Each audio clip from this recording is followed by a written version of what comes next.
سلامونه. هیله لرم چې تاسو ټول به روغ جوړ یاست او ژوند مو ښه روان وي. په اروپا کې د کډوالۍ او د پناه غوښتنې په اړه درسره نن یو نوی خبر شریکوم. پرون د پنځشنبې په ورځ د اروپایي هیوادونو کورنیو چارو وزیران سره غونډ شوي وو. د ډیرو بحثونو نه بعد دوی په دې هوکړه کړې ده چې د کډوالۍ او د پناه غوښتنې په پالیسۍ کې دوی اصلاحات راولي. دوی غواړي چې دغه اصلاحات په 2040 کې د ټاکنو نه مخکې په اروپایي پارلمان کې پیش کی او د اروپایي پارلمان نه پاس کی. دغه اصلاحاتو دوه مهم ټکي وو چې زه غواړم په دغه دوه ټکو در سره یو څو خبرې وکم. اول د هیوادونو ترمنځ د مهاجرو ویش. دوی ډیر بحث په دی وکړو چې د هیوادونو ترمنځ باید مهاجر سره تقسیم شي، دا وویشل شي. دلته په اروپا کې په بعضو هیوادونو کې د مهاجرو زیاتوالی ډیره یو بعضې ملکونو لپاره ډیره یو ستونزه ده او په دوی باندې ډیر زیات فشار دی. د بل طرف نه بعضې داسې ملکونه دي چې هلته د مهاجرو فشار کم دی، یعنی مهاجرو تعداد کم دی. اوس اروپایي هیوادونه غواړي چې دغه مهاجر باید سره وویشل شي او هر هیواد اروپایي هیواد په دې کې ونډه واخلي.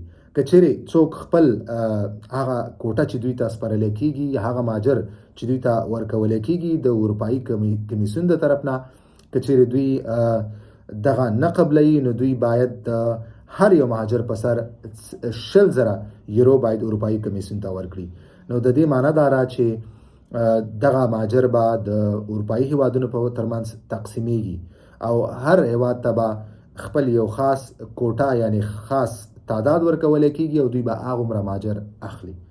دغه د پرونی بحث یو مهم ټکی و. دویم مهم ټکی چې کوم دی هغه د پولو د دوسیو چټک ارزونه. اروپایي هیوادونه غواړي چې مهاجر او د دوی دوسیې باید په پولو باندې د اروپایي هیوادونو په پولو باندې وارزول شي او هغې نه بعد دوی بیا هیوادونو ته او مختلف اروپایي هیوادونو ته ولیږل شي.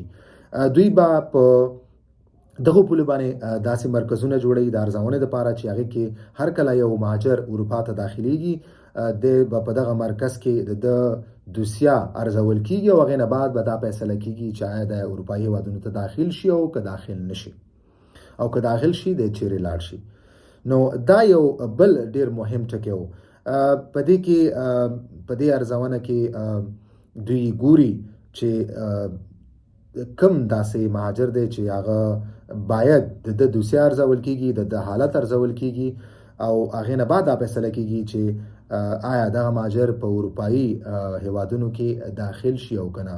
دا دوه ډیر مهم ټکي وو. په دغه باندې ډیر زیات بحث وشو او دوی اوس په دغه اصلاحاتو راوستو باندې دا اوس کومه موجوده د کډوالۍ او د پناه غوښتنې پالیسي ده، نو دوی غواړي چې په دې کې دغسې اصلاحات راولي. نو پرون پنځشنبې په ورځ د ډیرو بحثونو نه بعد د اروپایي هیوادونو د کورنیو چارو وزیران په دې باندې بریالي شو او دوی هوکړه وکړه. ټولو په دې باندې رای وشو او ټول په دې باندې اتفاق وکړو چې باید په دغه پالیسۍ کې اصلاحات راوړي. یعنی اوس په دغه اصلاحاتو باندې هوکړه شوې ده او دا اصلاحات به راوړل کیږي. بل خبره دا چې دوی غواړي دغه اصلاحات دغه تړون چې کوم دی دوی 2040 کې د ټاکنو نه مخکې دوی غواړي چې اروپایي پارلمان ته دوی دغه ووسي او هلته دوی په دې باندې بحث وکړي ترڅو دا عملی شي او دا د قانون حصه وګرځي. نو پرون په دې اړه باندې دغه غونډه شوې وه. دا ډیره مهمه غونډه وه د کډوالۍ او د پناه غوښتنې د پالیسۍ په اړه باندې. نو دوی هوکړې ته رسیدلي، یعنی هوکړه په دې باندې شوې چې دوی به په دغه پالیسۍ کې اصلاحات راوړي. او دوه مهم ټکي د دغه اصلاحاتو چې کوم هغه په ما تاسو ته خبره وکړه چې هغې کې اولو د هیوادونو ترمنځ د مهاجرو ویش او دویم په پولو باندې به د مهاجرو دوسیه او مهاجر ارزول کیږي او هغې نه بعد به دوی بیا اروپایي هیوادونو ته پرېښودلی کیږي چې داخل شي.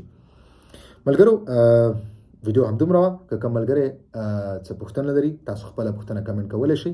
انشاءالله په خپل وخت به زه ستاسو پوښتنو تاسو ته جواب در وکوم په مخامخ.